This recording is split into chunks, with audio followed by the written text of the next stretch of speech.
So you went through the protocols of the H's and the T's. Did you have any kind of leading theories for treatment purposes as to what the most likely causes were for Mr. Floyd's cardiac arrest? I felt that I was able to determine that some etiologies or causes were less likely based on the information that I had both from the paramedics and also the information I was able to obtain from my exam and ultrasound, etc. At the time, based on all the information I had, I thought it was less likely that the patient had suffered from, for example, cardiac tamponade. There was no fluid around the heart, tension pneumothorax. We can discuss that briefly. At one point in the case, I was concerned that he may have developed a tension pneumothorax, but I felt it was unlikely. We did, in fact, perform bilateral finger thoracostomies where we entered the chest. Let's ask another question. I'll ask another question. You were explaining to the jury that you thought it was not likely a cardiac tamponade. Then you're explaining why you thought that tension pneumothorax was not likely. Correct. And could you, in plain English, help the jurors to understand how you might have eliminated that?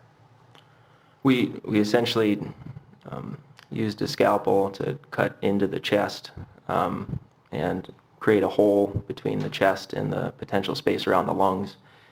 We did not appreciate any large gush of air that might suggest that there was air in that potential space. Was there anything that you looked at to determine whether or not the cardiac arrest was likely or unlikely to be related to Mr. Floyd having had a heart attack? A lot of that is based on the history that we received from paramedics. There was no report that, for example, the patient complained of chest pain or was clutching his chest at any point or having any other symptoms to suggest a heart attack. That information was absent. Also, the fact that he was in PEAA systole, as I was told on the initial rhythm check, further decreases the likelihood of that possibility. At the time, it was not completely possible to rule that out, but I felt that it was less likely based on the information that was available to us. Did the ultrasound play any role in the question of whether or not he did or did not, or was likely not to have had a heart attack? No, not especially in this case, no. Did not.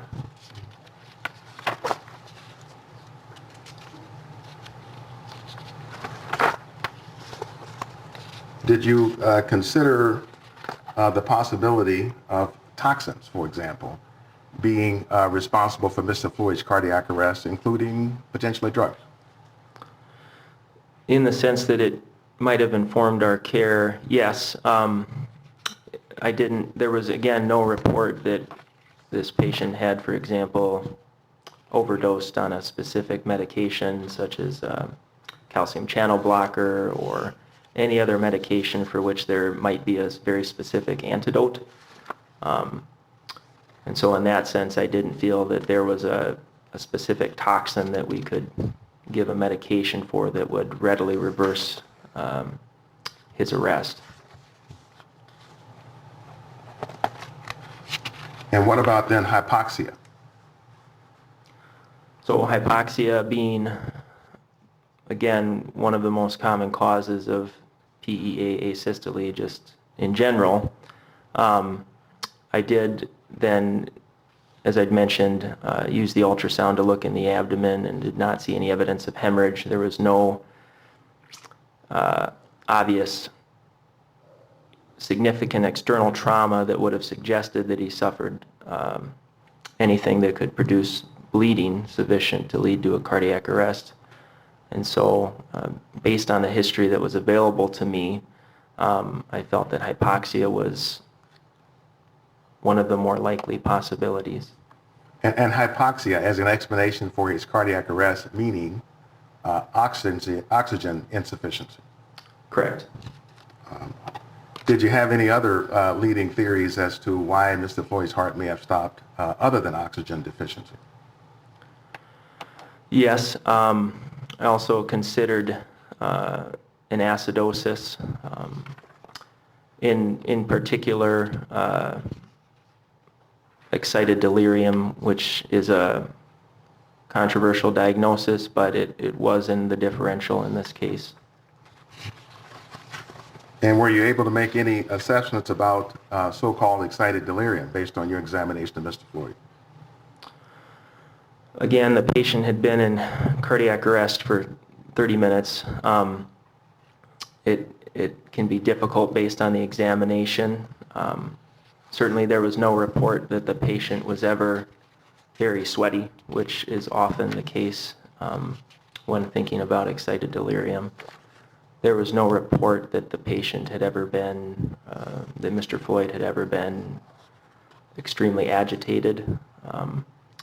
In my experience, seeing a lot of cases of mental health crises or drug use leading to severe agitated states, that is almost always reported by paramedics.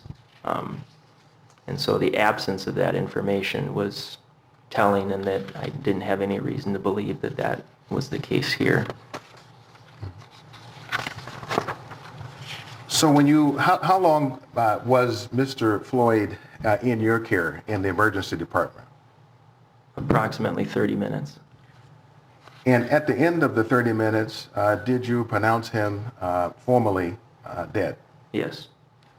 At the time you pronounced him dead, was he still in some degree in PEA or asystole in terms of describing his heart?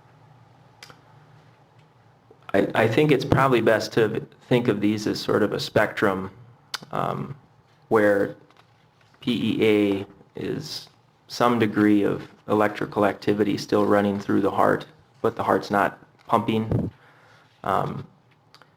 And then eventually that will devolve into asystole, where both the heart is not pumping and then the electrical activity stops as well. And so at the end of the case, Mr. Floyd was still in PEA, but there was virtually no cardiac activity.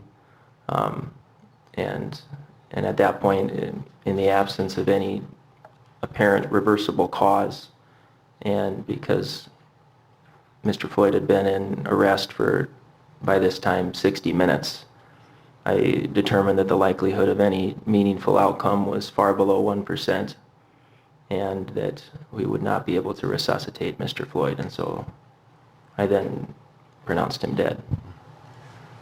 And doctor, was your leading theory then for the cause of Mr. Floyd's cardiac arrest oxygen deficiency? That was one of the more likely possibilities. I felt that at the time, based on the information I had, it was more likely than the other possibilities. And doctor, is there another name for death by oxygen deficiency? Asphyxia is a commonly understood term. Thank you, Dr. Langenfeld. No further questions.